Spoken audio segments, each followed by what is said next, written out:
Ever feel like you're drowning in tasks? Like your to-do list is multiplying overnight when you sleep? Yeah, we've all been there. But what if I told you that there's a game changer? Something that can change everything for you and take those overwhelming things off of your plate today.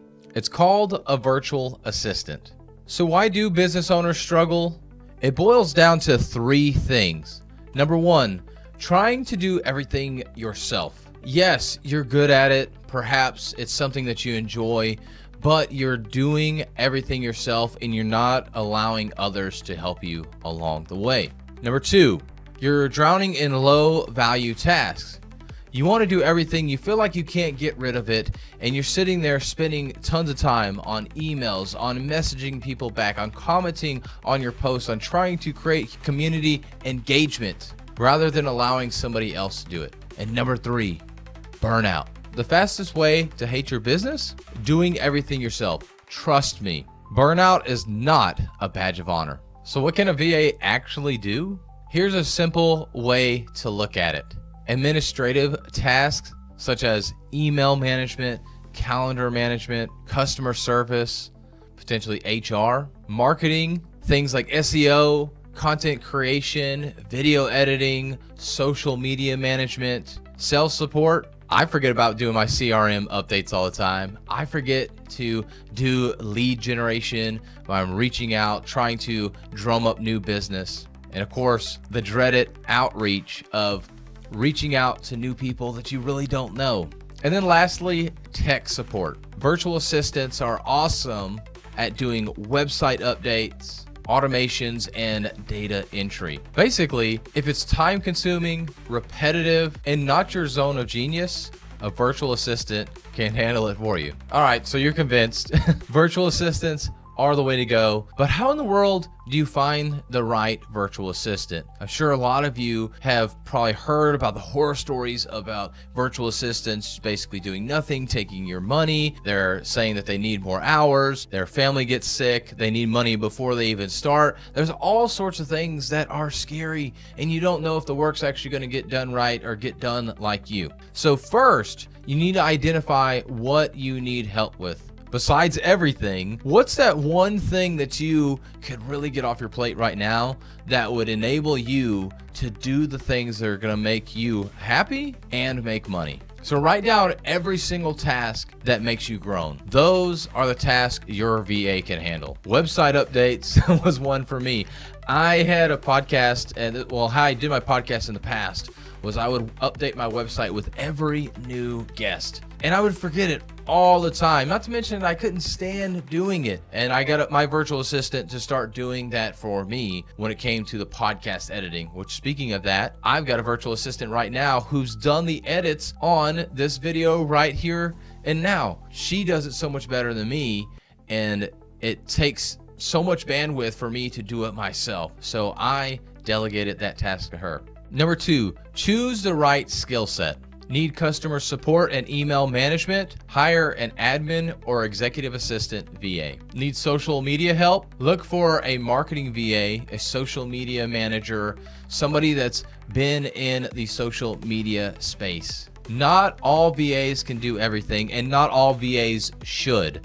That's one of the biggest mistakes I see a lot of business owners do when they hire a virtual assistant. They want one that can do everything. And the closest that you can get to that really is an executive assistant, but they are expected just to take tasks off your plate, not necessarily do something with a ton of skill and finesse. You wouldn't have a virtual assistant that does bookkeeping, payroll, social media management, email management, calendar management, travel arrangements. They're not going to be able to do all of these things. Yes, they probably could do them a little bit because clearly you as the business owner do as well. But let's be real. How good are you really at doing all of those? And how many times do you forget one or two or more of those things? So it's the same thing with your VA. They're not going to be able to do every single thing. So get specific with what you want that VA to do. And number three, finding your VA. This is what we're trying to get to. So we need to know what we want them to do, the right skill sets that they need to have. But how do you find them? One of the great ways is to go to onlinejobs.ph, Upwork, and Fiverr.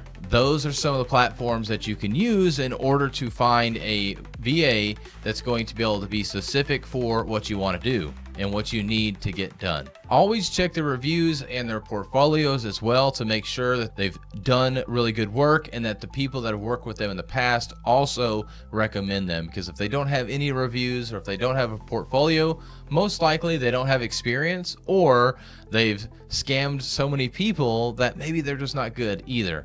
Now, if they don't have any reviews, they probably hadn't scammed anybody, but it is a sign that they're not going to be the right fit for you because they don't have that experience. Number 4, test them with a small project. I actually did this with my video editors. Is I sent them a 60-second reel and I asked them, hey, can you edit this for me? And I was able to look and see, how do they edit it? Did they add a new hook? Did they shorten the reel down? What was the caption style on there? Did they have some of the new trends? Did they look at my current content to see if there was any way they could make it look exactly the same? But I did a little test with them. You want to make sure it's a test that's not going to take them 40 hours. You can't expect them to do a bunch of free work, but up to an hour, I would say, of something, giving them a graphic to create, to ask them about, like, if you're going to do bookkeeping or whatever it may be, get them to give you some kind of example if you can, or if you can give them some kind of work that takes them within an hour or two, give them that as well so they can show you their work and not just show you the work they've done in the past, because who knows where that came from. Hopefully they're being legitimate and telling you the truth, but it's the internet, it's people. Sometimes they're not going to tell you the whole truth, and then they're going to borrow stuff from other people. And number 5, communicate clearly. This, I would say, is the most important of anything, because I believe that 99% of all problems can be resolved with good communication. So make sure that you communicate your expectations clearly, communicate what the job is going to be out very, very clearly, and also make sure that they know the communication cadence that you're going to want and you expect when you hire them. And also, I would use something like Asana or Trello, which are project management softwares where you can put tasks in to be very clear on what it is that you want done, when you want it done, and how you want it done. You can give examples of this as well. And then also make sure, as there's comments, that you're addressing those comments, you're getting back to them in a reasonable amount of time as well with these tasks that you end up giving them. So let's take Ashley.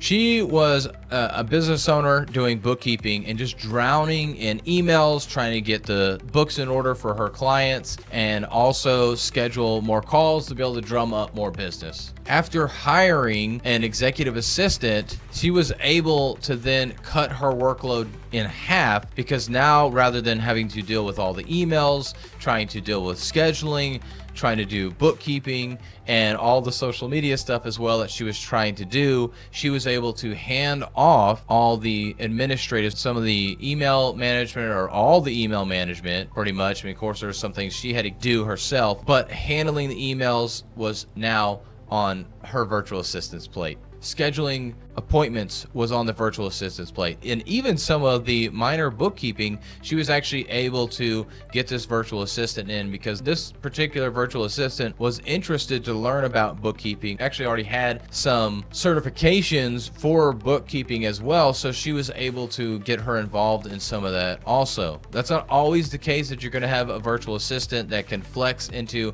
maybe a completely different area outside of admin into something like bookkeeping, but in this case, we were able to find her a virtual assistant for that, and this allowed her to be able to focus on the higher level details of bookkeeping, being able to focus on new income coming in, while the admin was able to focus on those admin things and some of the repetitive bookkeeping things that were easy to pick up and deal with. So here's your challenge. Write down 5 tasks that you hate doing. Then start looking for a VA who can take them off your plate. Your future self will be less stressed out, and you'll be thanking yourself as well. If this helped, hit the like and subscribe button and tag that friend who desperately needs a virtual assistant, but still thinks they've got it all under control. And remember, work smarter, not harder. See you in the next one.